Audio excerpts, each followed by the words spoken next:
সবাই বলে কোনো ধর্মই খারাপ কথা বলে না, কিন্তু মুসলিমরা কেন অন্য ধর্মের লোকদের ইসলাম গ্রহণ করতে বলে? বোন, আপনি বললেন সব ধর্মে ভালো সব কথা থাকে, কিন্তু মুসলিমরা আমাকে ইসলাম গ্রহণ করতে বলে কেন? অন্য যেসব ধর্ম আছে সেগুলো যা বলে তার বেশিরভাগ কথাই ভালো।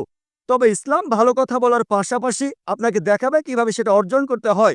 আমি উদাহরণ দিয়েছি, সব ধর্মই বলে চুরি করো না, ইসলাম একই কথা বলে, তবে ইসলাম দেখিয়ে দেয় কিভাবে সেই অবস্থানে যাবেন যেখানে কেউ চুরি করে না। জাকাত দেন, সাহায্য করেন, এরপর কেউ চুরি করলে তার হাত কেটে ফেলেন, তাহলে চুরি করা বন্ধ হয়ে যাবে, কোনো অপরাধ থাকবে না। এজন্যই আমি বলেছিলাম যে ইসলাম ভালো কথা বলার পাশাপাশি আপনাকে দেখিয়ে দেবে কিভাবে সেটা অর্জন করতে হয়। যদি সর্বশক্তিমান আল্লাহ যে কোনো কিছুই তৈরি করতে পারেন, কেন তার সমস্ত পৃথিবী তৈরি করতে 6 দিন লাগলো? বোন প্রশ্ন করলেন যে আল্লাহ যদি যে কোনো কিছু সৃষ্টি করতে পারেন তাহলে কেন 6 দিন সময় নিলেন? বোন, আল্লাহ যদি চাইতেন একদিনে সৃষ্টি করতে পারতেন, তখন আপনি বলতেন যে কেন একদিনে তৈরি করেছেন, 6 দিনে কেন নয়? কারণ আল্লাহ 6 দিনে এটাই বানাতে চেয়েছেন। কোরআন বলে যে আল্লাহ যা ইচ্ছে করেন তাই সৃষ্টি করতে পারেন।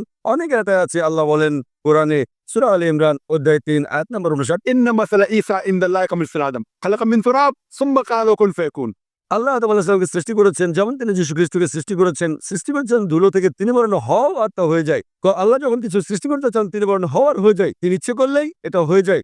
আল্লাহ যদি ইচ্ছে করেন আপনি 9 মাস পরে জন্মাবেন, তাহলে আপনি 9 মাস পরে জন্ম নেবেন। আল্লাহ যদি চান 1 সেকেন্ডে, তাহলে মাত্র 1 সেকেন্ডেই। তো আল্লাহ চাইলেন যে তিনি কোনো কিছু 6 দিনে সৃষ্টি করবেন, তাই তিনি করলেন।